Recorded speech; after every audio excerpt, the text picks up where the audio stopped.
2 signatures and $100, Mr. Hart. That's all it takes to own yourself a town. The clerk's voice was dry as the ledger paper between them, his fingers tapping the ink bottle like he was keeping time with some tune only he could hear. Dust motes drifted through the shafts of late afternoon light, settling on the brass scale in the corner and the faded map of the territory pinned to the wall. Outside, a wind scraped grit against the door.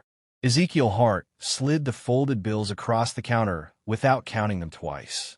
His hand was steady, but his eyes, they held the sort of stillness a man gets after too many years alone under the desert sun. The pen scratched across the paper, signing away something unseen. The clerk tore the page free and handed it over like a man might hand over a rattle he'd rather not hear again. Ash Hollow's yours, or what's left of it.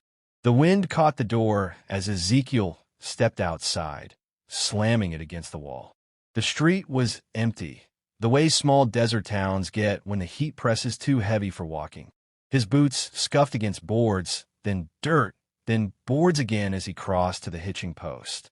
The horse gave a low, uncertain snort, as though it had caught the scent of where they were headed. By sundown, the county seat was nothing but a smear in the distance. The land opened up wide, its skin cracked with dry gullies and sage. A hawk wheeled overhead, its cry sharp enough to split the silence in two. Ash Hollow waited 20 miles north, tucked between the shoulders of 2 redstone ridges. Ezekiel saw it first as a scatter of rooftops, their angles leaning under years of wind. As he drew closer, the air carried the faint creak of a sign swinging. The paint on it was so weather-worn that only a ghost of the word saloon remained. He reined in at the edge of town. The place felt hollow in more ways than its name. Boardwalk planks sagged under their own weight. The church steeple leaned just enough to seem like it was bowing to the dust. One shutter clapped loosely, then stilled when the wind died. Boots hit dirt. Ezekiel's steps echoed between empty buildings. The smell of old wood, dry rot, and something faintly metallic hung in the air. The scent a place takes on when it's been left to fade. He passed the livery, its doors yawning wide and dark, the rafters inside webbed with rope and shadow. The general store's windows were spidered with cracks, a few still rusting on a shelf inside. Then, a flicker. Ezekiel stopped mid-step, the hair on his arms prickling. In the second-story window of an old boarding house, light moved, soft, wavering, like a candle fighting the draft. He narrowed his eyes, watching. The glow shifted again. Someone was inside. Boot leather whispered against dirt as he crossed the street. Each step felt heavier, the quiet thick enough to hear the soft chime of his spurs. The building's front door hung crooked on one hinge. He'd just set his hand on the frame when a voice cut the stillness. "Stop right there." Ezekiel froze. The sound had come from the shadow, just past the door. A figure stepped into view, tall for his age, but still with the lanky angles of youth. A boy, maybe 16, holding a double-barrel shotgun with both hands. The steel barrels were steady, pointed square at Ezekiel's chest. "This ain't your place," the boy said, his tone carved from the kind of fear that comes from too many close calls. "I reckon it is," Ezekiel replied evenly, the words carrying no heat. "Paid for it not half a day ago." The boy's eyes darted, gauging, but his grip never wavered. "You want to turn around," the boy said. "Ain't nothing here worth finding." Ezekiel let his gaze drift past him. Inside, the hall was narrow, the air dim and stale. He caught movement again, not the flicker of candlelight this time, but the quick withdrawal of a smaller shadow. "A child. Your folks here?" Ezekiel asked. The boy's jaw tightened. "Just go." Silence stretched. Outside, the wind picked up, rattling loose boards somewhere up the street. Ezekiel didn't move.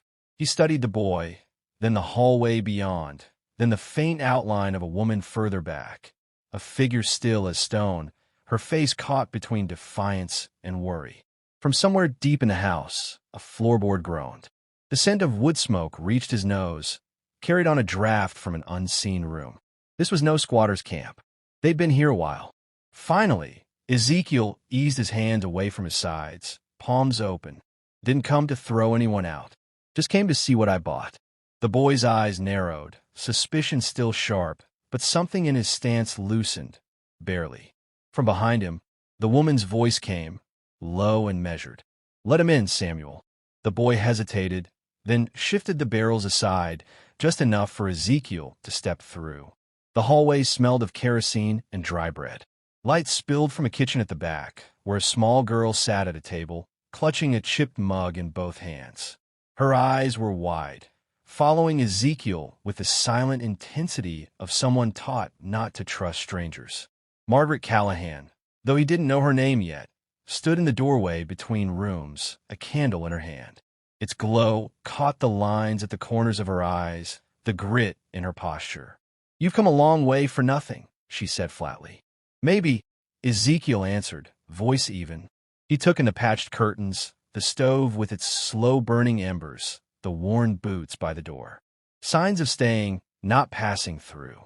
The wind outside shifted again, sending the door creaking against its one hinge. Somewhere in that sound was the feel of a place that had once been alive, and the certainty it had not yet finished telling its story. The old storyteller's voice would lean in here, just so, and say. What Ezekiel didn't yet know was that this family was the last remnant of a war no one remembered, and the trouble that came for them was already on the trail. The iron pot hissed where the stew bubbled, steam curling into the dim kitchen air. Margaret Callahan stirred without looking up, the wooden spoon knocking softly against the pot's rim. "You planning to stay?" she asked, voice flat, as if the answer mattered less than hearing him say it. Ezekiel sat at the edge of the table, elbows resting on knees. "I paid for the town," he said, "but I don't aim to own people." The boy, Samuel, stood by the doorway, shotgun still within reach. His gaze shifted between his mother and the stranger like he was measuring the weight of every word. The little girl kept her eyes on her bread, breaking it into neat pieces without eating. Margaret ladled stew into 3 bowls, set them on the table, then finally met Ezekiel's eyes. "We stayed because someone had to. Ash Hollow ain't as empty as it looks." The wind pushed against the boards outside, carrying with it the faint rattle of a loose sign down the street. Ezekiel waited. "My husband," she began, but her gaze slid away, fixing on the fire instead. "When mine dried up, the others left. We didn't. There's something under the old saloon that can't fall into the wrong hands." Ezekiel heard the low creak of the rafters overhead. "Gold." Her lips pressed thin. "Worse." Samuel's jaw tightened, as if bracing for her to say more, but she didn't. A gust slapped dust against the shutters. The sound was like distant hoofbeats, quick and fading. Ezekiel turned his head toward it, his instincts sharpening. "How long you been alone out here?" he asked. "Long enough to know the sound of trouble on the wind," Margaret answered. The floor underfoot held the deep cold of stone. The boards in this house were worn smooth in the paths between stove, table, and door, a life measured in small circles. Ezekiel leaned back, the chair groaning beneath him. "You've got food, water, pump out back. Safe. As safe as it gets." The old stove popped, throwing a warm glow across the walls. Samuel shifted, glancing toward the window, as if something outside had tugged his attention. Ezekiel followed the glance. The sky beyond was sliding toward dusk, the horizon burning red along the ridges. Margaret broke the silence. Years ago, a gang called the Red Jackals came through, took the last of the mine's silver, killed anyone who stood in their way. They swore they'd come back. Ezekiel let the words hang there, the name settling in the air like a weight. "They want what's under the saloon," she said, "and they'll kill for it." My husband died, making sure they didn't get it. The wind rose again, sending a shudder, clapping hard against the frame before falling still. Ezekiel studied her face, the lines carved deeper by grit and grief than by time. "And you've been waiting on them ever since." Margaret didn't answer, but her eyes said enough. Samuel straightened suddenly, tilting his head. "You hear that?" From somewhere far off, faint against the coming night, came the slow, deliberate beat of hooves. The little girl set down her bread. Ezekiel's gaze moved to the dark window, his fingers curling against his thigh. The sound was gone as quick as it came, swallowed by the wind, but he knew the difference between wind and riders. Margaret's voice was quiet now. They'll test the edges before they come in. See if we're watching. The old storyteller would say here, low and certain, some men ride for gold, some for blood. But these ones? They were riding for both, and their trail was already cutting toward Ash Hollow. Hooves thundered through the canyon like distant drums, the echoes bouncing off the red rock walls. The dust they kicked up rolled ahead of them, reaching Ash Hollow before the riders did. Ezekiel stood in the middle of Main Street, his shadow long in the morning sun. Margaret and the children watched from behind the curtain of the boarding house window. The first rider appeared between the ridges, then another, then 8 more, the whole line moving in tight formation. Red bandanas covered their faces, their coats the color of dry blood. The Red Jackals. The lead rider slowed as they reached the edge of town. He swung down from the saddle with the ease of a man who'd been riding since he could walk. His coat shifted, revealing a revolver worn to a dull shine from use. Well, I'll be damned. His voice carried across the empty street. If it ain't Ezekiel Hart, or should I say, the Black Spur. Ezekiel didn't answer. The name hung in the air like the smell of gunpowder, a piece of the past he'd buried deep. Colm, Red Jack, McGraw grinned, though it didn't touch his eyes. Didn't figure you for the property buy-in type. Guess you've traded killing men for fixin' fences. The gang dismounted in a loose circle behind him, their boots crunching in the dust. One man spat into the street. Another cracked his knuckles, eyes never leaving the windows. Red Jack's gaze shifted toward the saloon at the far end of town. We've come for what's ours. You know the one I mean. Ezekiel's tone was flat.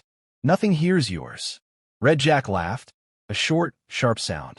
I'll give you till sundown. Then you and whoever's hiding in that house leave, or we burn it with you inside. The wind slid down the street, lifting the edges of Ezekiel's coat. Behind the window glass, Samuel's knuckles whitened around the shotgun. Red Jack tipped his hat. Sundown, Black Spur. He swung into the saddle, the gang wheeling as one and riding back toward the canyon, their dust hanging in the air long after they were gone. When the sound of hooves faded, Margaret stepped out into the street. They know. Ezekiel nodded once. Then we get ready. They started with the boarding house. Samuel hauled in water buckets while Ezekiel nailed planks across the lower windows. Margaret's hands moved quick and sure as she sorted cartridges on the kitchen table. You shoot, Ezekiel asked without looking up from the hammer. Margaret snapped the cylinder closed on the pistol she'd been checking. I've kept us alive this long. Outside, the town was still but for the groan of loose shutters. Ezekiel walked the length of Main Street, marking spots in the dirt with the heel of his boot, places where a man might take cover or fall. They moved next to the saloon. The air inside was stale, the floor thick with dust. Margaret led them to a trapdoor behind the bar. She knelt, fingers brushing the iron lock. Ezekiel looked at her. This what they're after? She nodded. He didn't ask to open it. Instead, they set the saloon up like a snare. Broken glass on the floor, lantern oil pooled near the door. Samuel rigged tripwires to the posts. Every step was quiet work, the kind where breath and heartbeat both slow to match. By late afternoon, the sun had turned the sky the color of blood and brass. Shadows stretched long, curling over the dirt street. Ezekiel checked a rifle one last time. The wood was worn smooth where a man's hands had lived for years. Margaret stood beside him in the doorway, the pistol at her hip. You've done this before. Once or twice. The old storyteller's voice would lean low here, slow and certain. When the sun kissed the rim of the canyon, Ash Hollow was about to remember what it was like to have a heartbeat and a gunshot. The first shot cracked before the sun slipped behind the ridge. A red jackal tumbled from his saddle, boots hitting dust before his hat touched the ground. The others spurred forward, guns barking, their muzzle flashes like lightning against the darkening street. Ezekiel fired again from the saloon's upper window. A rider's horse screamed, rearing, throwing its man hard into the dirt. Margaret's pistol joined the noise, sharp and sure from the boarding house porch. The gang split, half charging the saloon, half cutting toward the boarding house. Samuel's shotgun thundered, the recoil knocking him back but sending buckshot into the lead man's chest. Shouts filled the street. Hooves pounded. Dust rose in choking clouds, stinging eyes and throat. A jackal hit the tripwire inside the saloon. The lantern oil caught with a roar, flames racing across the floorboards. Ezekiel dropped from the upstairs window to the street, rolling to his feet with his rifle still in hand. Another man came at him from the side, knife flashing. Ezekiel pivoted, caught the man's wrist, and drove the rifle, but into his jaw. Bone cracked. The knife fell. By the boarding house, Margaret ducked behind a post as bullets splintered wood inches from her head. She swung out and fired, dropping one man, then another as Samuel reloaded.